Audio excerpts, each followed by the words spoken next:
Buenas tardes a todos. Bienvenidos para la Escuela de Química Farmacéutica y el Laboratorio de Investigación de Productos Naturales de la Facultad de Ciencias Químicas y Farmacia de la Universidad de San Carlos.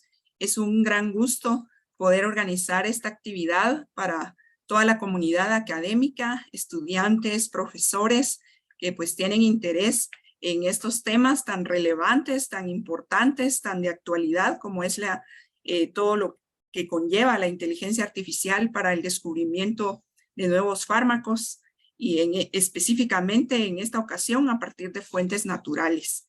Y para esto, pues contamos con un especialista en el tema que me voy a permitir leer su resumen académico. Es el profesor José Luis Medina Franco, licenciado en Química por la UNAM. Durante sus estudios de licenciatura en México, fue también estudiante de la Universidad de Texas en Austin. En 1998 ingresó al Departamento de Investigación y Desarrollo de Procter & Gamble. Recibió el grado de maestro en ciencias en 2002 y el grado de doctor en ciencias en el 2005 en la UNAM. E ingresó en la Universidad de Arizona, Estados Unidos, para realizar una estancia postdoctoral. En 2007 se unió como investigador independiente al Instituto Torrey Pines de Estudios Moleculares en Florida, Estados Unidos. Fue investigador en el Instituto de Química de la UNAM y en la Clínica Mayo en Arizona, Estados Unidos. Y en el 2015 se incorporó en la Facultad de Química de la UNAM, en donde actualmente es profesor de carrera de tiempo completo definitivo nivel C, dirigiendo el grupo de investigación diseño de fármacos asistido por computadora. Su interés en la investigación, docencia y divulgación se centra en la aplicación y desarrollo de métodos computacionales con énfasis en quimioinformática para el estudio de compuestos para la prevención y tratamiento de enfermedades. A la fecha, ha dirigido 9 estancias postdoctorales en México y Estados Unidos, 20 tesis de licenciatura, 6 en maestría y 6 a nivel doctorado. Ha publicado 275 artículos en revistas indexadas y 24 capítulos en libros, una patente internacional y editado 4 libros. Ha impartido más de 90 conferencias y webinars. Es editor en jefe de la sección In Silico Modeling and Artificial Intelligence de la revista Frontier en Drug Discovery. Es el lead advisor en la revista F1000 Research Chemoinformatics. Es miembro del Sistema Nacional de Investigadores Nivel 3. En octubre de 2017 fue admitido como fellow en la Royal Society of Chemistry del Reino Unido.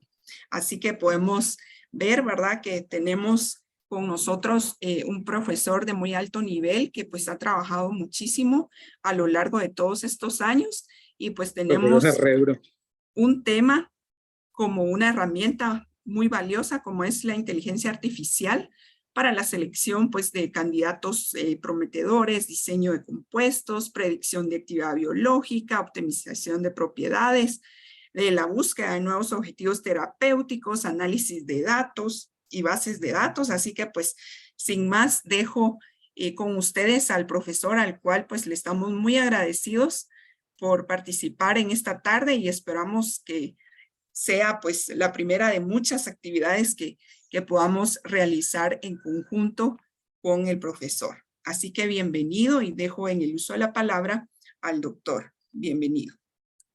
Muchísimas gracias, doctora Zuli, por la amable presentación. También agradezco muchísimo su invitación para participar en esta serie de seminarios de la Universidad de San Carlos en Guatemala. Y pues a todos y a todas quienes están uniéndose a este seminario. Bien, en esta tarde me gustaría compartir con ustedes un panorama general de avances, oportunidades que se tienen en la inteligencia artificial, como ya comentó la doctora Zuli, en el desarrollo y estudio de compuestos a partir de fuentes naturales. En particular, y es un poquito hacia el final de la presentación, me gustaría presentar una iniciativa latinoamericana que es precisamente reunir en un solo repositorio público bases de datos de productos naturales de nuestra región. Como veremos a lo largo de la presentación, los datos son la base, los fundamentos prácticamente de cualquier método de inteligencia artificial. En esta tarde, como siempre, estoy hablando a nombre del grupo de trabajo DIFAKIM, que ya comentó la doctora Zuli.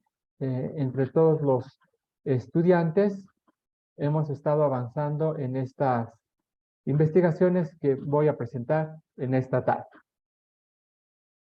Bien, este es el contenido de la presentación. Primero, de una forma muy breve, me gustaría hablar de nuestro grupo de trabajo en la UNAM, del grupo de trabajo DIFAKIM. Después veremos, para esta audiencia es ya muy bien sabido, el papel que tienen los productos naturales en el desarrollo de fármacos. Esto, desde luego, lo voy a hablar muy rápido. Y luego entraremos en materia hablando de bases de datos moleculares, las quimiotecas, concepto, tipos, aplicaciones. Haremos énfasis, desde luego, de las bases de datos de productos naturales, las contribuciones de Latinoamérica, y en conjunto veremos cómo estos datos se integran con métodos de cómputo para el desarrollo de compuestos con actividad biológica. Al final, presentaré unas conclusiones breves y perspectivas generales de esta área. Bien, brevemente, nuestro grupo de trabajo se llama Diseño de Fármacos Asistido por Computadora. En una forma abreviada le hemos llamado DIFAKIM. Nuestro grupo está centrado en investigación básica del diseño y desarrollo de fármacos utilizando métodos computacionales. Sabemos que dentro de los métodos computacionales hay diferentes rubros o diferentes especializaciones. Una de ellas es quimioinformática y otra de ellas es modelado molecular.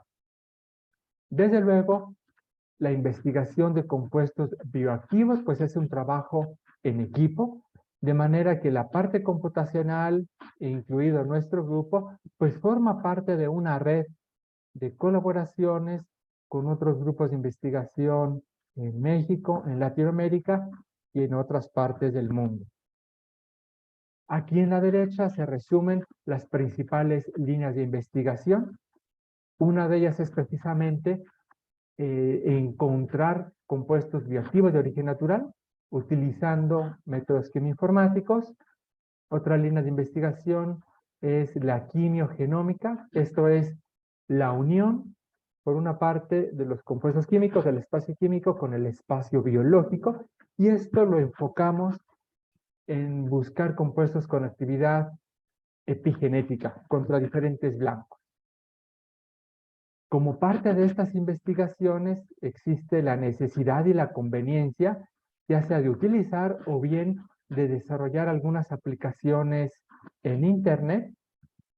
Obviamente esto de acceso libre, y también como parte de la investigación, la aplicación y desarrollo de métodos de cómputo, existe la necesidad de generar, curar y hacer disponibles bases de datos de quimiotecas. Como nuestra investigación, buena parte se centra en productos naturales, pues bueno, buena parte de esto se dedica a las bases de datos de origen natural. Bueno, toda esta audiencia sabe muy bien el papel tan importante que ha tenido ya durante décadas o siglos, la incidencia que han tenido los productos naturales en el desarrollo de fármacos. Este esquema de la profesora Bolzani y de la profesora Bali, de una forma muy esquemática y considero muy ilustrativa, nos va mostrando hitos en la historia del impacto que han tenido los productos naturales, ya sea en el descubrimiento de fármacos per se o en la, digamos, inspiración de compuestos de origen natural que después de modificaciones se convierten en fármacos. Aquí en esta lámina vemos algunos ejemplos específicos: la risperidina, la vincristina, penicilina, etcétera, etcétera. Algunos de ellos son derivados, por ejemplo el captopril, donde vamos de una forma muy resumida aquí en esta lámina, vemos la diversidad de las estructuras químicas, algunas muy complejas, otras relativamente más sencillitas, pero todas ellas han tenido una importancia fundamental en la salud pública, digamos, a nivel mundial. Aquí en esta diapositiva se muestran ejemplos de productos naturales que se han obtenido de plantas o de productos naturales latinoamericanos, también enfatizando la importancia que tienen nuestros países en la región en el desarrollo de productos naturales como fármacos.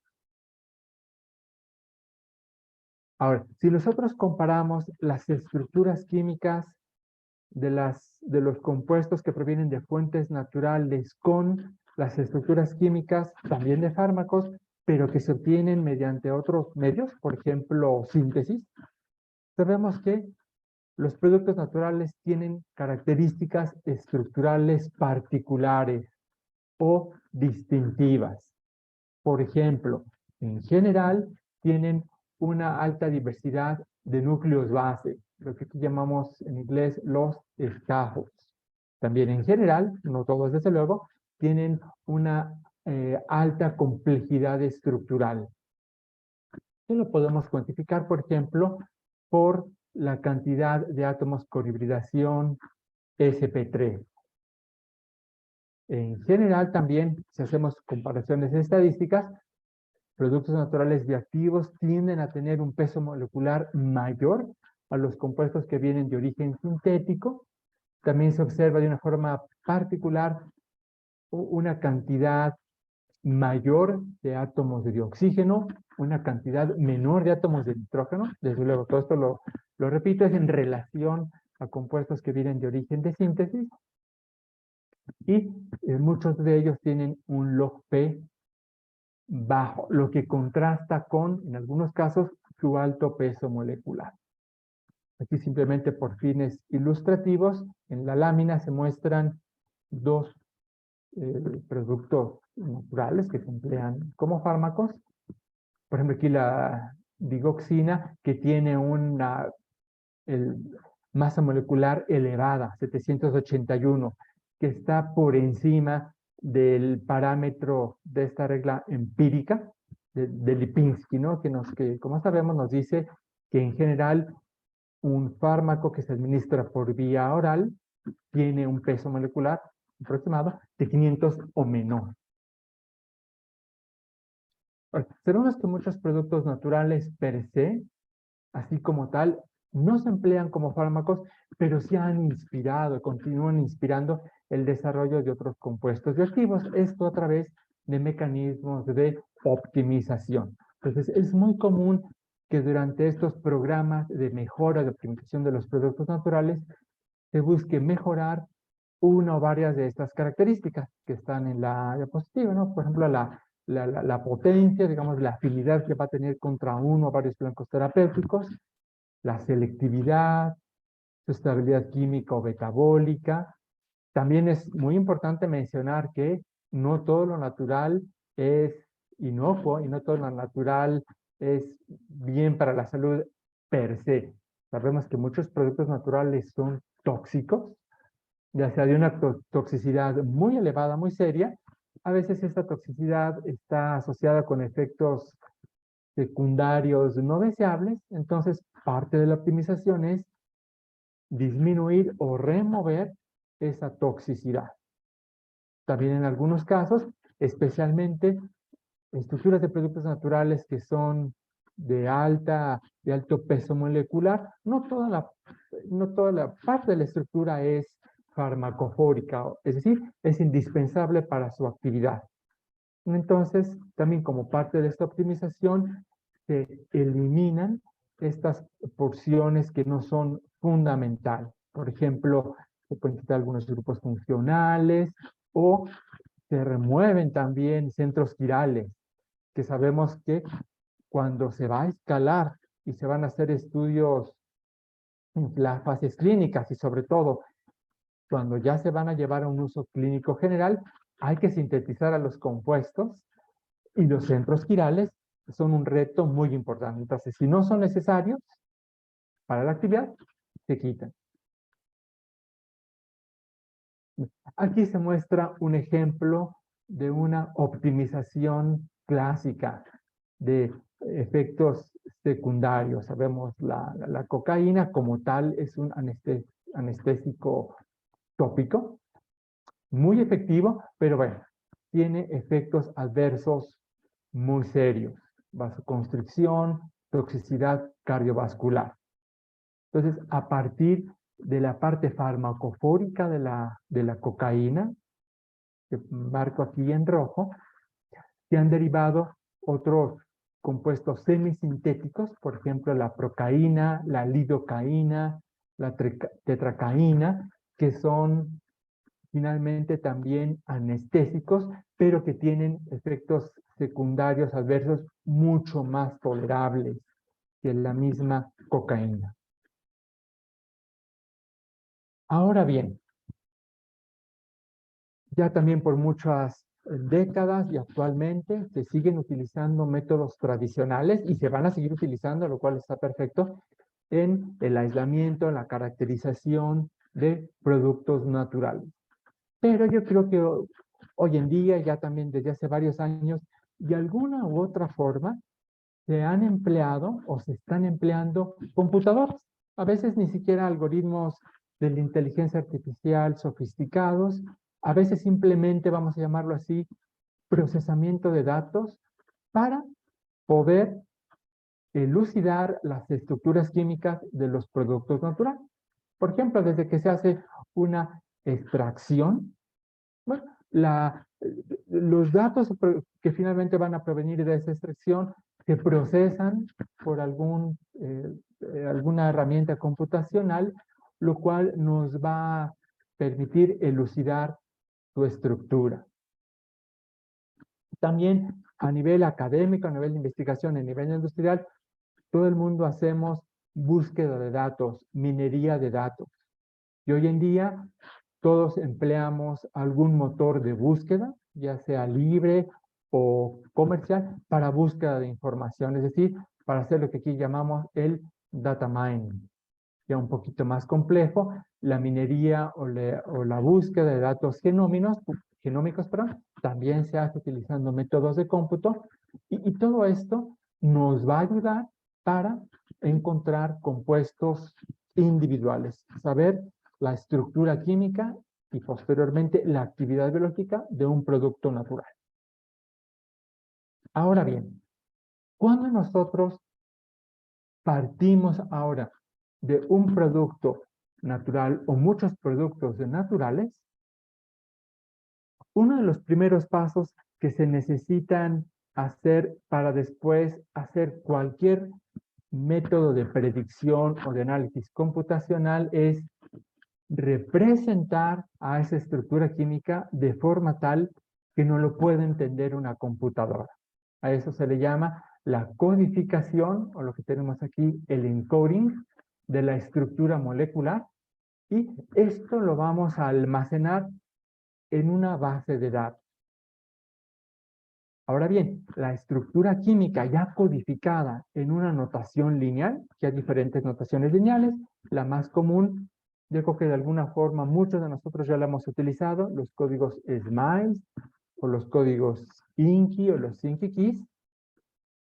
Esa notación lineal o esa codificación junto con datos de actividad biológica o con datos de las diferentes ómicas, nos va a permitir hacer una serie de aplicaciones que están aquí esquematizadas en este diagrama. Por ejemplo, nos permiten hacer una visualización y un análisis cuantitativo del espacio químico, es decir, que la diversidad que están teniendo estos productos naturales junto con su actividad biológica.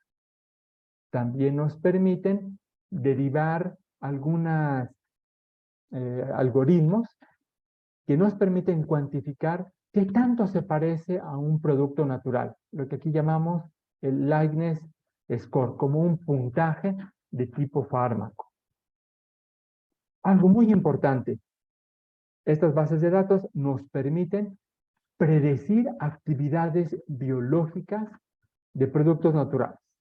Muchas veces en una investigación ya se determina experimentalmente la actividad biológica o las actividades biológicas de un producto natural, pero tenemos en la mente qué otras actividades pueden tener. Entonces, estas bases de datos nos permiten, vamos a tener un formato adecuado para hacer estas predicciones.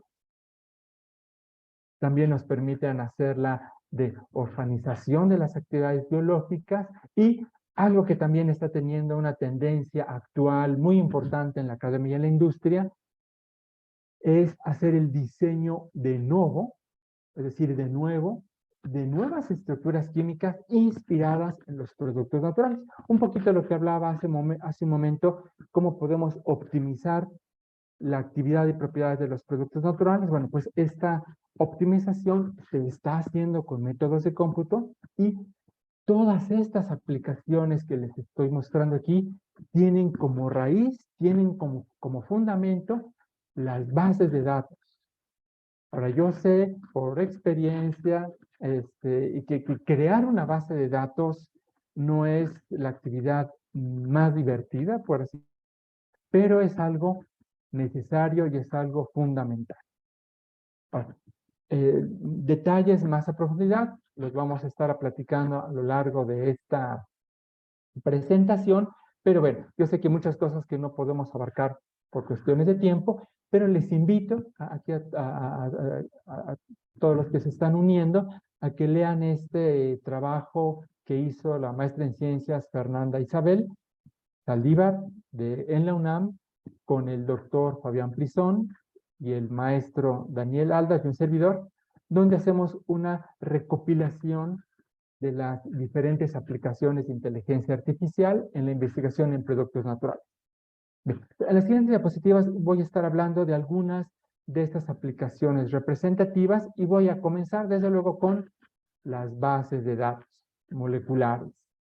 Entonces vamos a ver aquí concepto, uso y sus aplicaciones.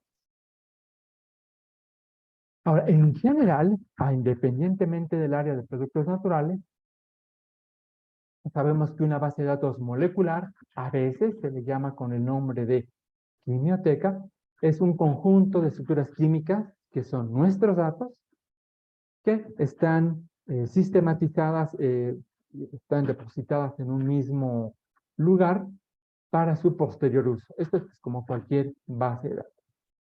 Vamos a encontrar bases de datos comerciales que tenemos que básicamente pagar una anualidad para poder accesar al contenido, bases de datos públicas, desde luego, pues muchas de ellas van a estar en Internet, bases de datos que desarrollan grupos de trabajo o instituciones, son las llamadas bases de datos in-house, y estas bases de datos que les comento se están generando ahorita, que se llaman de novo o virtuales.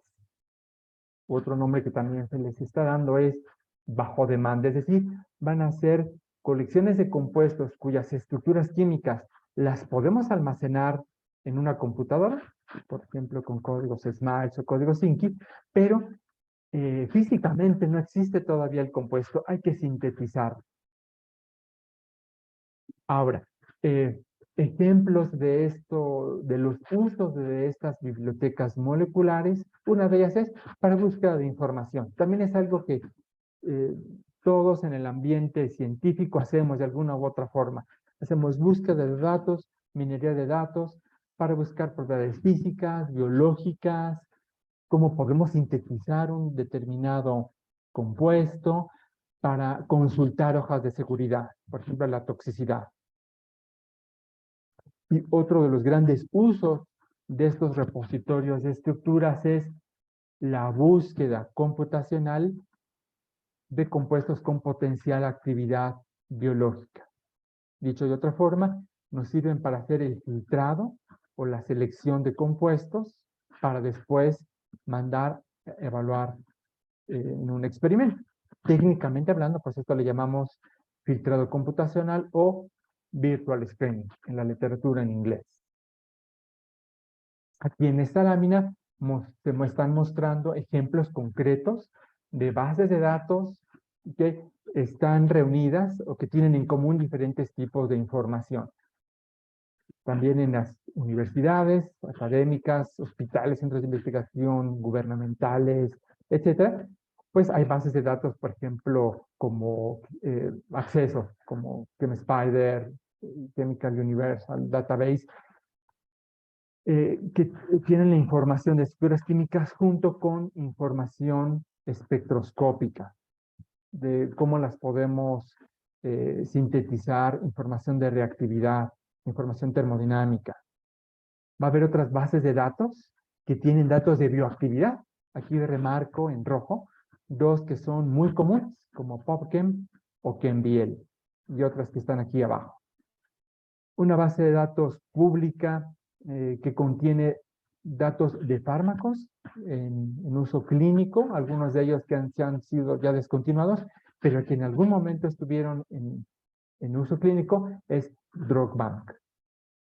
Dentro de los productos naturales, también contamos con varias bases de datos, hay muchas otras, pero aquí simplemente muestro algunos ejemplos, como el Universal Natural Product Database, Natural Product Atlas y otras. Ejemplos de bases de datos que tienen información de proveedores químicos, es decir, de fuentes comerciales, pues es la base de datos de Zinc o la base de datos del Instituto Nacional de Cáncer.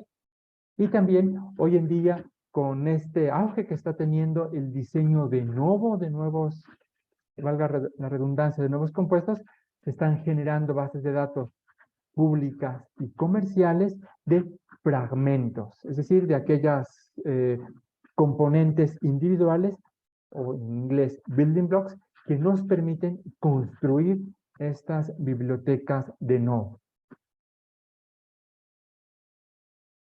Bien, aquí en esta lámina muestro las interfaces gráficas de las dos bases de datos públicas más grandes, en el sentido de que tienen más compuestos, que tienen datos de actividades biológicas como PubChem o ChemBiel, que como podemos ver aquí en estas capturas de pantalla, literalmente tienen más de 100 millones de datos de información química.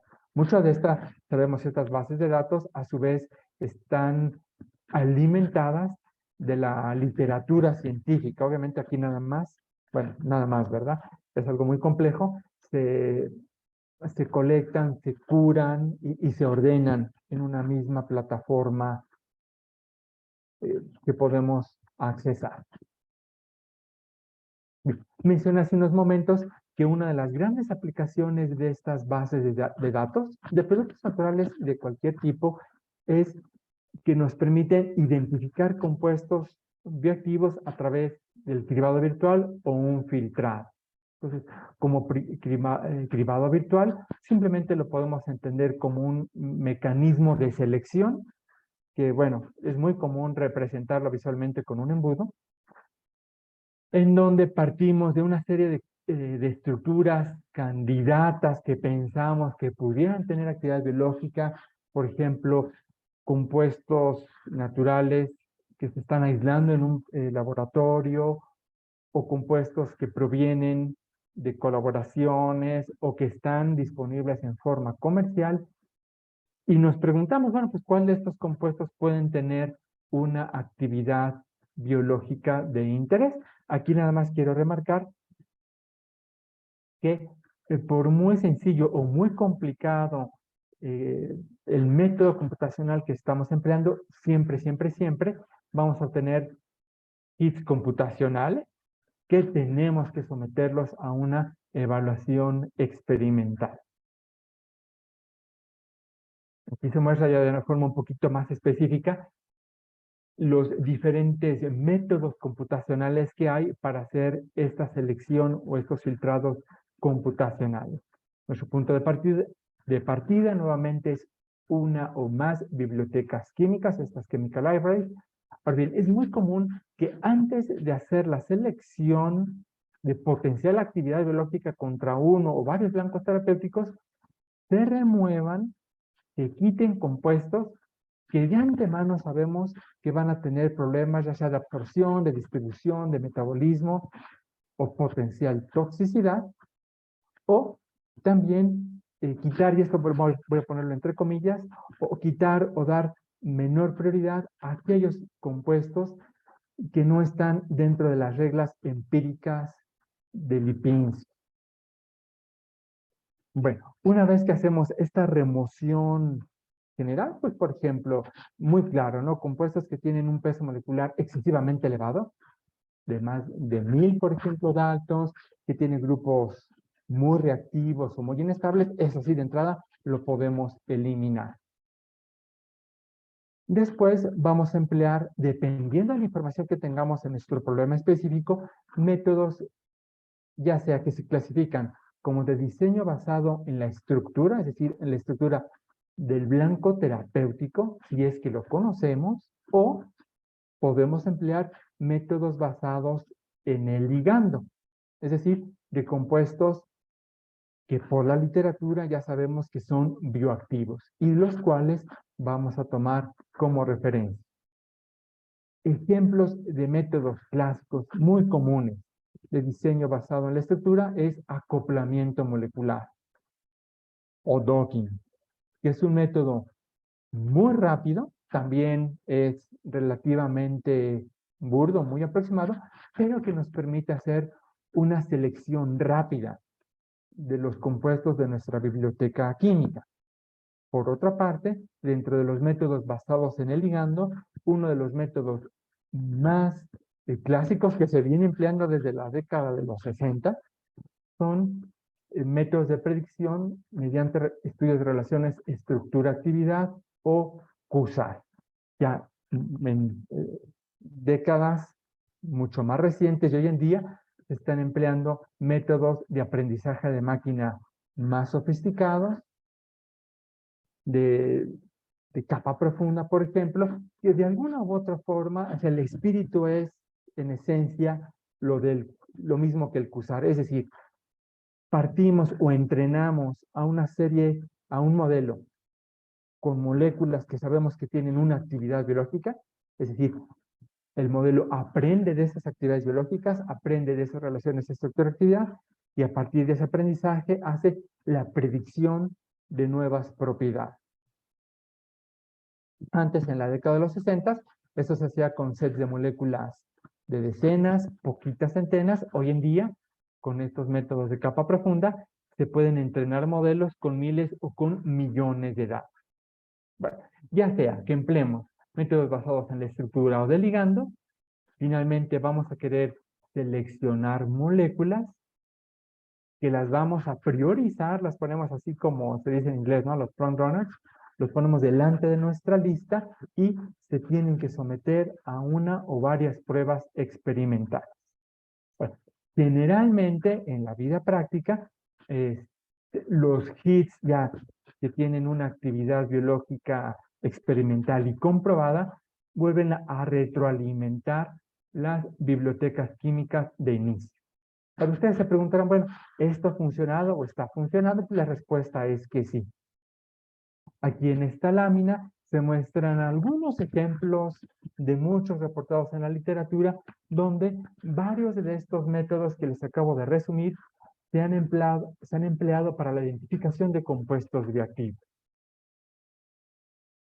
Por ejemplo, aquí los investigadores emplearon acoplamiento molecular para identificar inhibidores de MMP. Aquí se está reportando el uso de métodos QSAR, método basado en el ligando, para identificar a la calceína como un inhibidor potente de la interleucina 6. Aquí en ese tercer ejemplo se ilustra, se resume la identificación de varios productos naturales a partir de un cribado virtual inverso, es decir, partimos de una serie de blancos biológicos terapéuticos y nos preguntamos, bueno, los investigadores que hicieron este estudio se preguntan de una serie de polifenoles, ¿cuál es la potencial bioactividad contra estos 163 blancos terapéuticos? Y encuentran varios productos naturales. Este es otro ejemplo, un trabajo que se hizo en el laboratorio del ahora ya doctor Fernando Prieto, para identificar compuestos con actividad epigenética, especialmente con bromodominio 4. Como comenté, en el grupo pues hay un interés en blancos epigenéticos. Pero bueno, aquí el punto, lo que quiero enfatizar es este diagrama de flujo, podemos llamar, que implementó Fernando, finalmente para la selección de productos naturales. Aquí, digamos, tal vez por razones de tiempo no voy a poder ahondar en todos los pasos que siguió, que aquí están marcados con una flecha, pero lo que sí puedo resumir brevemente es que en este filtrado se están empleando métodos basados en el ligando, que son métodos de similitud molecular, son métodos muy rápidos, se combinan con métodos de acoplamiento molecular, con diferentes programas de acoplamiento. Esto es gracias a que para bromodominio 4 existen estructuras cristalográficas y después, además del análisis computacional, se tiene que siempre hacer, siempre, una inspección visual, cotejando, comparando los resultados de cómputo con lo que está reportado en la literatura. Aquí, en este caso, de los kits computacionales que se seleccionaron, inicialmente 8, finalmente se probaron 2.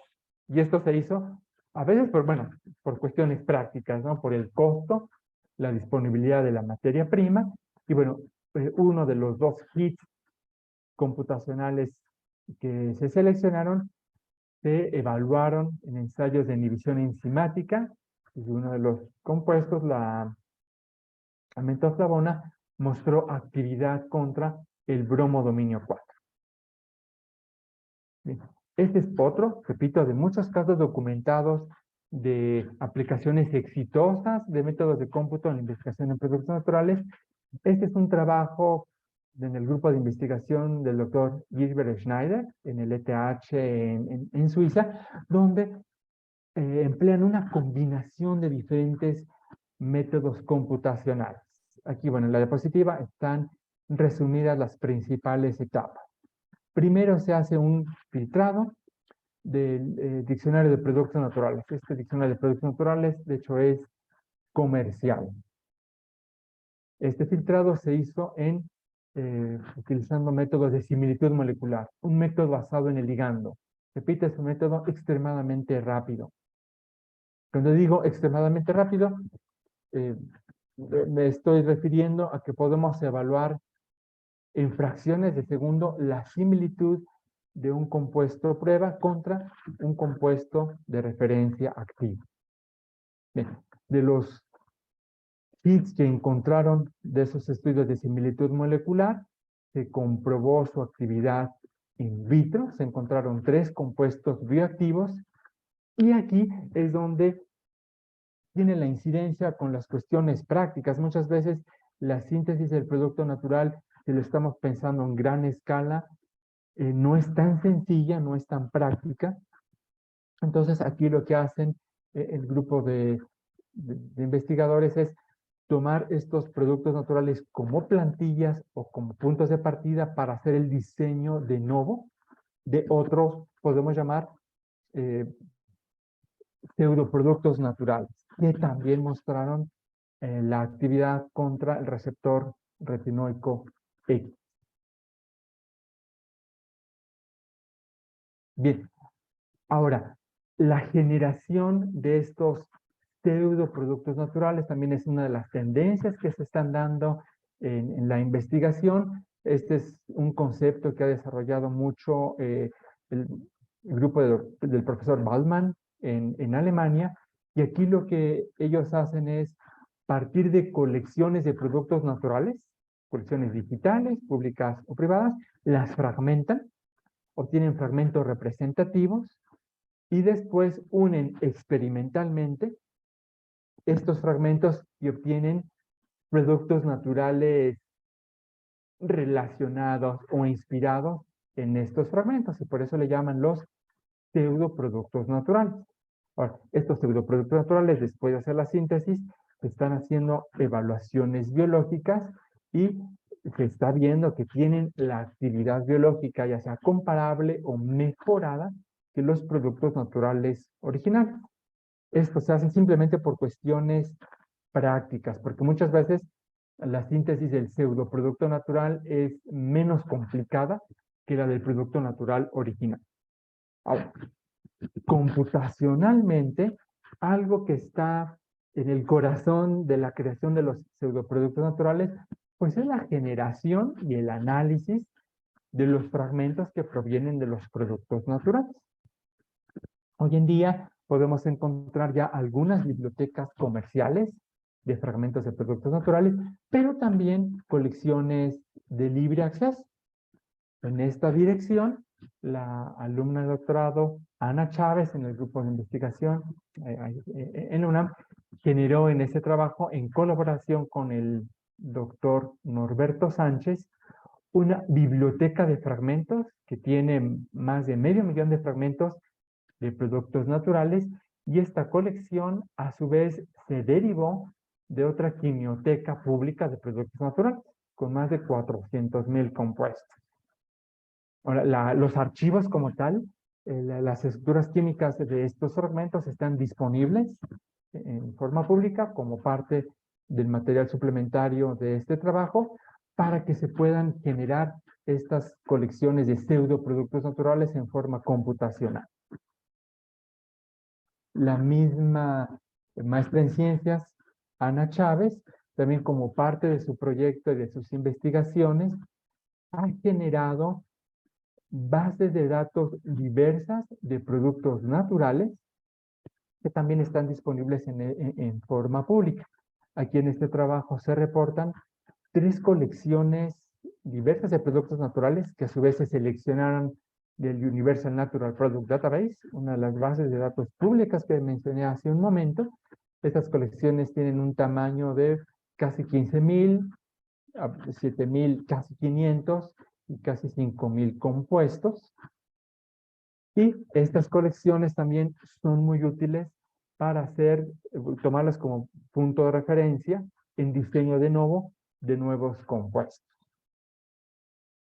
Ahora bien, repito, el fundamento de prácticamente cualquier algoritmo son los datos. Entonces, aquí en este espacio me gustaría pues también realzar la contribución de diferentes países latinoamericanos en hacer públicas a la comunidad científica del mundo bases de datos de productos naturales de nuestra región. Ahora, hoy en día es prácticamente ya trivial encontrar bases de datos de productos naturales públicas, pero esto no era el caso hace algunos años. De hecho, hasta el año de 2018, relativamente reciente, el grupo del doctor Johannes Kirchmeier, que es experto en el área, él está en la Universidad de Viena, en Austria, junto con su equipo de trabajo, hizo esta recopilación y este estudio de la cobertura del espacio químico de bases de datos de productos naturales en general, no independientemente de una región geográfica. Un par de años después, la doctora María Soroquina, dentro del grupo de investigación del doctor Christoph Steinbeck, hizo el primer esfuerzo, diríamos, de juntar en forma electrónica las bases de datos de productos naturales en el dominio público. Ahorita les presento esta base de datos. Bueno, de hecho, esta base de datos de la doctora María Soroquina, que ella empezó a liderar, se llama COCONUT, bueno, es un acrónimo de Collection of Open Natural Products. Tiene poco más de 400,000 compuestos y es de acceso libre. Aquí hay otras bases de datos, algunas de ellas tienen un tamaño bastante considerable, por ejemplo, la que les acabo de platicar, el Universal Natural Product Database, 230,000 compuestos y otras bases de datos. Esta revisión, los detalles de estas colecciones, ustedes las pueden encontrar en esta referencia que hizo el maestro en ciencias Alejandro Gómez. Aquí muestro la interfaz gráfica de la base de datos de COCONUT. Aquí está la dirección, por si ustedes la quieren consultar. Como les comento, tiene más de 400,000 productos naturales. Para cada uno de ellos se tiene como una ficha de datos químicos, espectroscópicos, y hoy en día, de hecho, sabemos que el grupo en Alemania está haciendo una optimización de esta base de datos, está haciendo un curado, está incrementando esta base de datos y pronto, probablemente a finales de este año, publiquen, bueno, hagan pública la base de datos 2, la versión 2 de Coconut. Bueno, además de versiones libres, también hay versiones comerciales. Por ejemplo, la editorial Wiley BCH hoy en día está vendiendo, podemos decir, está rentando una colección de productos naturales, que así le llaman el Antibase Library, con una aplicación en Windows que junta más de 58,000 productos naturales. Como lo indico aquí en la diapositiva, de hecho este es un extracto directamente de la página de internet. Tienen propiedades químicas, propiedades físico-químicas, datos espectroscópicos, referencias. Entonces, obviamente, la base de datos de Coconut, esta base de datos de Wiley, para toda la comunidad científica, son fuentes de información para hacer minería de datos computacionales si estamos interesadas en buscar un espectro, una actividad biológica, una propiedad física particular.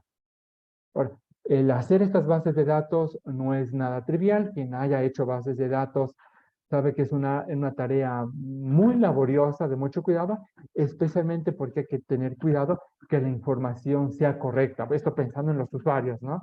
Que están confiando en que la información sea verídica. Bien, ahora sí, en Latinoamérica, aquí me permito mostrar de una forma breve por el tiempo la contribución de diferentes países a la creación de las bases de datos de productos naturales. En Brasil, la doctora Bolzani, el doctor Adriano Enricopolo, la doctora Bali han generado y mantenido ya por muchos años la base de datos de nube, que la última versión pública tiene más de 2,223 compuestos. También han estado enriqueciendo de una forma muy, muy activa y muy pronto van a liberar una base de datos de nube mucho más amplia. Aquí muestro la interfaz, bueno, otra parte de la interfaz gráfica, donde los usuarios podemos hacer búsquedas específicas por la fuente del producto natural, una referencia bibliográfica, podemos hacer la minería por propiedad.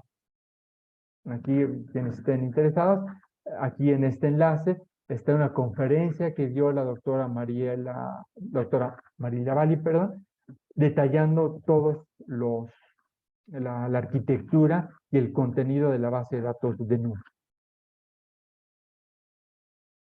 Se ha caracterizado el contenido, la diversidad química de los productos naturales que tienen en nube, y aquí el grupo ha colaborado también con otros grupos en Latinoamérica para identificar compuestos bioactivos, en este caso contra Trypanosoma cruzi, a partir de productos naturales que están en nube. Esto, pues, en gran medida con la ayuda de métodos de cómputo para hacer los cribados virtuales.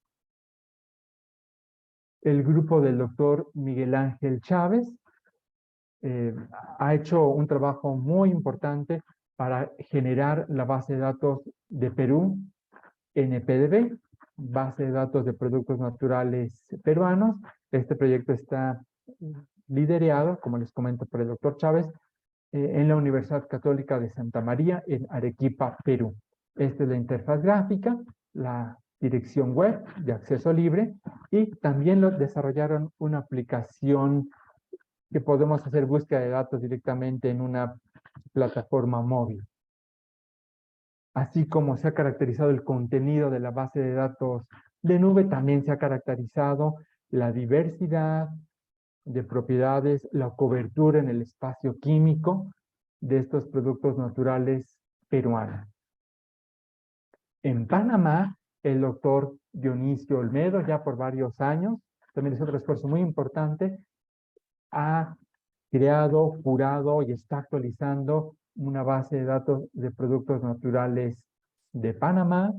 El doctor Dionisio Olmedo colabora, ayuda mucho al doctor Marvin Núñez en la Universidad del Salvador, quienes también bueno, en colaboración están generando esta base de datos de productos naturales de este país, y otro esfuerzo muy importante es del doctor William Zamora en la Universidad de Costa Rica, que actualmente ya tienen una base de datos de más de 1000 productos naturales en esta colección que le están llamando NanoPro-RE de Costa Rica.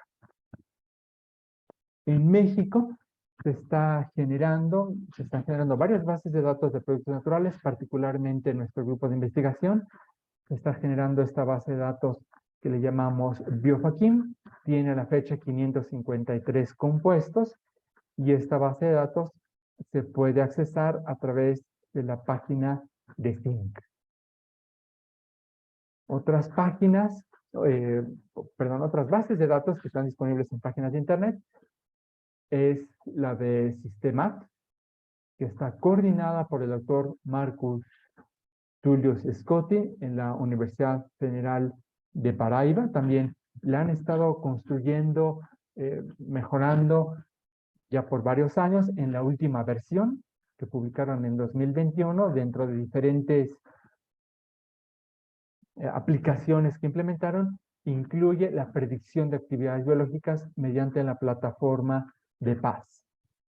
En Argentina, el doctor Martín Lavecchia ha estado generando y curando la base de datos de Natur Argentina. Bien, ahora, en conjunto con los grupos de investigación que les acabo de mencionar, estamos trabajando para crear una base de datos unificada, lo que estamos llamando el Latin American Natural Product Database. Este es como un mapa resumido de las diferentes colaboraciones del equipo de trabajo que se tiene hoy en día, todos participando pues, de una forma completamente equitativa, porque finalmente cada país tenemos nuestras bases de datos individuales, y lo que estamos haciendo aquí es juntar esas bases de datos. Ahora, el esfuerzo de juntar y de curar estas bases de datos lo está haciendo el maestro Alejandro Gómez García, que está en contacto directo y continuo, en comunicación muy continua con los diferentes grupos latinoamericanos que aquí estoy mostrando. Bien. Hoy en día la primera versión de la NAPDB, o Latin American Natural Product Database, contiene 12 bases de datos, 3 de Brasil, aquí menciono los nombres, la cantidad de compuestos que tiene cada base de datos en forma individual, una de Costa Rica, la base de datos del Salvador, que les acabo de mostrar, 2 bases de datos de México, Biofakim, y otra que está desarrollando el Instituto de Química de la UNAM, se llama Unikim, la base de datos de Panamá, que está generando el doctor Dionisio Olmedo, y la base de datos de Perú, Natural Product Database, que está coordinando, generando el doctor Miguel Ángel Chávez. Aquí también nuevamente les enfatizo, la NAPDB es simplemente la integración de estas bases de datos, pero finalmente los usuarios pueden consultar en forma individual estas bases de datos, así como están generadas por los desarrolladores de cada país. Se está haciendo, bueno, Alejandro ya concluyó la primera etapa de un análisis global del contenido de la NAPDB. Aquí esto es simplemente un resumen de la distribución de propiedades físico-químicas, peso molecular, log de P, enlaces rotables, etcétera, etcétera. Los detalles, quien quiera saber un poquito más en qué consiste esta base de datos de latinoamericana, exactamente cuántos compuestos tiene, las páginas en internet de las bases de datos en forma individual, bueno, lo puede consultar en este trabajo preimpreso que se subió la semana pasada a QueMarchive. Bien. Ya para ir concluyendo, una de las primeras como conclusiones que yo daría, tomo esta frase literal del doctor Gisbert Schneider, que les mostré el ejemplo del diseño de novo de pseudoproductos naturales. En sus propias palabras nos dice, ¿no?, que hoy en día y en un futuro, sin duda, el diseño de fármacos va a requerir la mezcla adecuada de la inteligencia y el análisis humano, que desde luego esto nunca se va a suplementar, junto con la automatización y el entrenamiento de modelos en forma automatizada. Bien, entonces, en resumen, en este seminario platiqué de una forma pues, muy breve del potencial que tienen inteligencia artificial en la investigación de productos naturales y por la importancia que tienen las bases de datos que a veces damos por hecho que ya está ahí, que lo abrimos en una página de internet, pero bueno, aquí quise enfatizar un poquito más en la creación y en el acceso. Mencionamos cómo estas bases de datos son fundamentales, no nada más en el desarrollo de fármacos, que vamos a hacer el enfoque de esta práctica, pero también en otros ambientes, por ejemplo, en la industria de alimentos, en la cosmética, en agricultura, en pesticidas. Platicamos de la generación de la primera base de datos latinoamericana, que tiene hoy en día casi 13,000 compuestos. Es un grupo, es un esfuerzo colaborativo. Hoy en día de Brasil, Colombia, Costa Rica, México, Panamá, Perú y El Salvador. Y aquí le comentaba a la doctora Zuli, encantados de poder colaborar también con Guatemala para enriquecer esta base de datos con productos naturales de Guatemala y también si nos están escuchando en otros países latinoamericanos, pues súper bienvenidas y bienvenidos de participar. Aplicaciones que tienen esta base de datos latinoamericana y cualquier base de datos de productos naturales es el cribado virtual, que platicamos algunos ejemplos, el diseño en base a fragmentos de estos pseudoproductos naturales, el diseño de novo, o bien, esto combinando con métodos clásicos de química farmacéutica, hacer un diseño de compuestos inspirados en productos naturales. Perspectivas que tenemos en el grupo en esta dirección es actualizar la base de datos de la AnaPDB, tener ahora una versión 2, repito, si hay alguien que quiera colaborar, por favor nos ponemos en contacto y desarrollamos la AnaPDB versión 2. Queremos colaborar también con otros países. Sabemos que en Panamá, Salvador, Costa Rica, Colombia, también ya han enriquecido sus bases de datos, desde luego las vamos a actualizar. También les comentaba hace un momento, les invito a consultar, quienes tengan interés en ver este trabajo de la maestra en ciencias Fernanda Saldívar, en colaboración con otros grupos, especialmente el doctor Plison, para que vean un panorama del potencial que tiene inteligencia artificial en el área de productos naturales en forma todavía más detallada.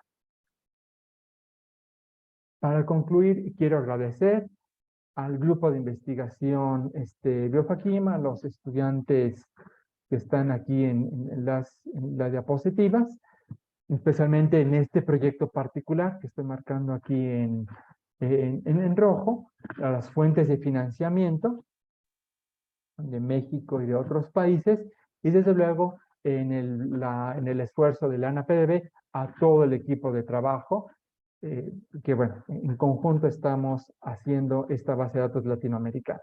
Nuevamente agradezco a ustedes muchísimo su atención, a la invitación de la doctora Zulia a participar en esta serie de seminarios, y si tienen alguna pregunta que pueda responder, pues con mucho gusto intentaré hacerlo. Gracias. Muchísimas gracias, profesor, por su excelente disertación. Creo que todos hemos quedado pues muy satisfechos con esta ponencia. Hemos aprendido mucho de las diferentes bases de datos y pues todo el esfuerzo que está realizando su grupo de investigación y los diferentes grupos a nivel de Latinoamérica, y pues esperamos sumarnos en un futuro próximo a esta iniciativa tan importante.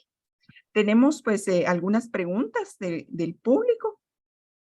Dice la primera, quiero saber qué herramientas se pueden usar para identificar el grupo farmacóforo si tengo sustratos conocidos para una enzima. Bien, vamos a ver. Si se tiene la información de los ligandos, es decir, de los compuestos como tal, se puede derivar un farmacóforo a partir de esos ligandos. Se puede hacer primero un alineamiento molecular, una superposición tridimensional, y hay software, tanto libre comercial, que permite la identificación de los grupos farmacofóricos. Y además se conoce el blanco molecular, si hubiese, por ejemplo, una estructura de rayos X, o se puede proponer un modelo de acoplamiento con docking, también se puede proponer un modelo del farmacóforo híbrido a partir de esa interacción. Bueno, tal vez no para no ocupar mucho más tiempo, si quieren un poquito más de detalles, puedo compartir ya después por correo electrónico la lista de los programas, el software, ya en forma muy puntual. Muchísimas gracias. También nos pregunta cuáles son las herramientas de identificación de actividad biológica de productos naturales más robustas y que sean preferente de acceso gratuito. Usted mencionó dos, no sé si hay alguna otra. Sí, bueno, en términos generales está lo que se llama el cribado virtual inverso, donde, por ejemplo, aquí partimos de una serie de blancos moleculares. Aquí mostré un ejemplo muy rápido. Una serie de blancos moleculares, y ya sea, dependiendo mucho de la información que se tenga disponible, se pueden hacer búsquedas por similitud molecular o por acoplamiento molecular. Digamos, serían dos familias de técnicas para hacer estas aproximaciones. Ahora, hay servidores, por ejemplo, programa Paz. Aquí, bueno, mostré el logo que lo implementaron, de hecho, en la base de datos Systematex en Brasil, en Systematex. Aquí, si ustedes le buscan en Google Paz, que lo desarrolló el doctor Vladimir Pogrikov, lo que el usuario puede hacer es dibujar la estructura química o incluir el código SMILES, y este servidor Paz va a dar una serie de potenciales actividades biológicas. Ahora, aquí un punto muy importante a considerar. Los servidores que actualmente predicen actividades biológicas, como Paz y otros, están entrenados con datos de compuestos orgánicos pequeños. Los productos naturales, sabemos, tienen características estructurales en general distintas. Por eso esas predicciones, el servidor nos va a dar un resultado, pero hay que tomarlo con mucha precaución, digamos. Es simplemente una sugerencia inicial. También, si hay interés, con correo electrónico, con gusto, doy una lista ya más detallada de estos servidores. Y muchas gracias, profesor. También nos dicen, siempre se ha recomendado no aceptar ciegamente los resultados de los esfuerzos computacionales, pues aunque fundamentados en datos colectados y un exhaustivo análisis, no significa que se haya comprobado una actividad biológica que se predice. A este nivel, las herramientas y más datos, ¿cuál es el rango de confianza? Muy bien, muchísimas gracias por el comentario. Efectivamente, métodos de cómputo, ya que podemos hacer la reflexión sobre esta imagen, lo que nos van a permitir es orientarnos, dirigir nuestros esfuerzos experimentales a un subconjunto de moléculas que nosotros vamos a tener que evaluar experimentalmente. Ahora, si analizamos la literatura que se ha reportado de cribados virtuales en acceso público, el rendimiento, la eficiencia que se tiene cuando se emplean con los parámetros de default o de defecto es del 10%.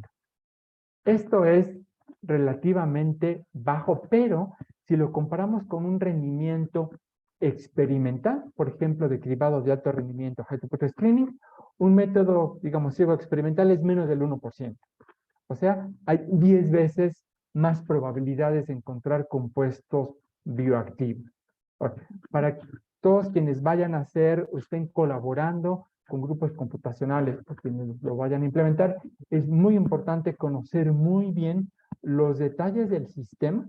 Primero hacer, como cualquier investigación, búsqueda bibliográfica exhaustiva, saber limitaciones de los métodos, etcétera. Y entonces el porcentaje de éxito puede incrementarse a 80-90%. Como dice un colaborador, antes de hacer métodos de cómputo, hay que pensar cómo le queremos hacer. Muy bien.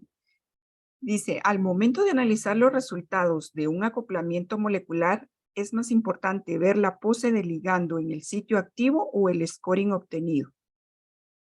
Bien, definitivamente la posición, la conformación y la orientación de la molécula pequeña, del ligando, en el sitio de unión.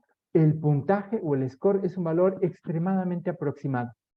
De hecho, los programas de acoplamiento, la intención principal no es predecir la afinidad, es, uno, precisamente proponer un modo de unión inicial, digamos, burdo, para que después con otros métodos más refinados, por ejemplo, dinámica molecular, ahora sí, podamos conocer más a detalle la posición. Y desde luego, el puntaje es una forma extremadamente rápida para tomar la decisión si una conformación es mejor que la otra, pero nunca considerarlo como una forma aproximada de la interacción y menos cuando queremos hacer una correlación con una afinidad experimental. Muy bien, gracias. ¿Qué aspectos se evalúan para realizar la depuración de la información para alimentar la base de datos de Latinoamérica? Bien, una muy importante es a través de las fuentes originales de las bases de datos, que los compuestos tengan un reporte del aislamiento y caracterización en una revista revisada por PAE. Aquí quiero decir que cuando empezamos la investigación en las bases de datos, personalmente nos guiamos mucho en los parámetros que siguieron en la base de datos de nube. Y ellos son muy estrictos, digamos, nos inspiraron a nosotros, seguramente otros grupos también, en ver que la estructura química que nos dice que tenemos en el artículo realmente corresponde a la que dice la espectroscopía. Esa es una de ellas. Por eso es una labor bastante ardua, porque tenemos que asegurarnos que la información es adecuada. Ahora, algo muy importante en productos naturales, sabemos que muchos de ellos tienen uno o varios centros quirales. Eso tampoco no es trivial, experimentalmente tampoco es, bueno, muchos lo tienen, pero muchas veces no se conoce o se tienen las mezclas racémicas. Entonces, si no se tiene la certeza, en la base de datos se tiene que anotar, se tiene que indicar esa información. Entonces, yo diría que esas son dos de las características más importantes. Y bueno, luego va a haber otros parámetros, ¿no? Por ejemplo, que no tengamos duplicados entre las bases de datos, que no tengamos sales, que no haya metales, pero todo ese proceso de curado ya después se puede automatizar. Hay código abierto para hacer esa limpieza automática. Muy bien, excelente. También nos preguntan cómo poder aplicar el Machine Learning en el estudio de las moléculas naturales. Bien, bueno, a ver, aquí me voy a apoyar de esta lámina. Bueno, diré de estas dos láminas. Muchos de los productos naturales, tanto la estructura química como la actividad biológica, lo podemos encontrar, además de las bases de datos que les acabo de mostrar de Latinoamérica, bueno, probablemente no sea en Latinoamérica, ¿verdad? Las podemos encontrar como PubChem o ChemBL. Entonces, ese es el primer paso. Ubicar las estructuras químicas. Ubicar los datos de actividad biológica, importante que sean confiables. No, eso no lo va a decir muchas veces la base de datos, pero hay una incertidumbre, hay un más menos, hay una desviación estándar. Entonces, estar bien conscientes de cuál es la desviación estándar de las actividades biológicas en estos datos. Otro, que si los compuestos provienen de diferentes grupos o están publicados en diferentes artículos, que se haya empleado el mismo protocolo experimental o un protocolo muy parecido para que las actividades biológicas sean comparables. Entonces, todos esos son prerequisitos antes de intentar entrenar un modelo, modelo de Machine Learning. Entonces, una vez que tenemos en la mano, bueno, en la computadora, una serie de datos con estructuras químicas confiables y con actividades biológicas confiables, ahora sí, podemos, bueno, aquí es una forma esquemática, ¿no? Aplicar modelos tan sencillos como de predicción de actividad biológica, como un modelo QSAR. Lo más sencillo que hay son modelos de regresión o modelos más complicados, donde la complejidad aumenta por el número, el tipo de descriptores. Obviamente, entre más datos tengamos, es más probable que necesitemos un modelo de Machine Learning mucho más sofisticado. Pero siempre hay que empezar de lo más sencillo a lo más sofisticado. Otro punto, también por cuestiones de tiempo lo tengo que decir breve, es la validación. Tanto modelos QSAR, sencillos, como de capa profunda, tienen que validarse primero con estadísticos. Hay una serie de estadísticos para validarlos, pero no hay que quedarnos con los estadísticos. Lo más importante es la validación que se llama externa. A veces no es fácil, pero sería necesario, ¿no? Esto es, predecir la actividad biológica de un compuesto que nunca lo he probado, probar la actividad biológica en el laboratorio y luego comparar si la actividad que yo mido en el laboratorio es comparable con la que estoy prediciendo. Es ahí cuando entonces yo puedo decir que mi modelo de Machine Learning funciona.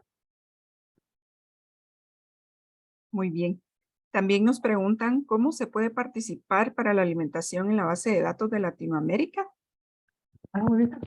Podemos empezar tan sencillo como un correo electrónico. Nos ponemos en contacto.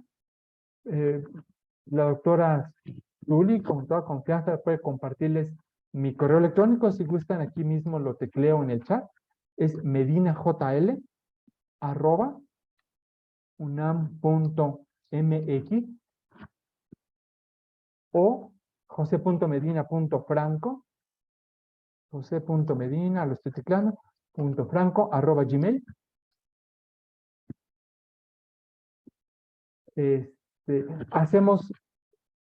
Nos ponemos de acuerdo, hacemos una videollamada para, bueno, platicarlo un poquito más directo, bueno, semidirecto, ¿verdad? Platicamos los detalles de la información que hay y así podemos comenzar la colaboración. Hace poco, quien les comento, el maestro en ciencias, Alejandro, quien está haciendo toda esta parte de la construcción, la parte, como decimos se dice en inglés, ¿no? El heavy lifting, la parte manual, hace poco fue a un congreso donde conoció e interactuó físicamente con dos de los colaboradores en Brasil y otros en Alemania, con los que queremos poner la base de datos pública. Entonces, ojalá y posteriormente podamos conocernos en forma presencial también. Sí, muchas gracias. Esta pues es una pregunta más para nosotros porque nos dicen, quisiera saber qué ha impedido que Guatemala, teniendo tanta riqueza natural y ancestral, tenga una base de datos robusta. Pues es un gran reto, ¿verdad?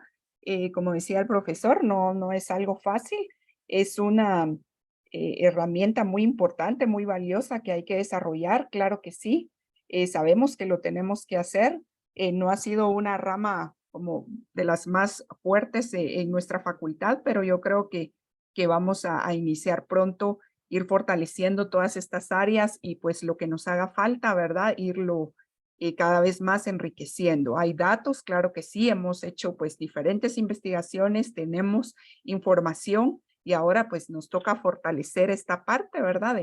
De construir una base de datos. Así que gracias por el comentario, por la pregunta, nos reta y nos motiva, ¿verdad? A seguir adelante como Guatemala.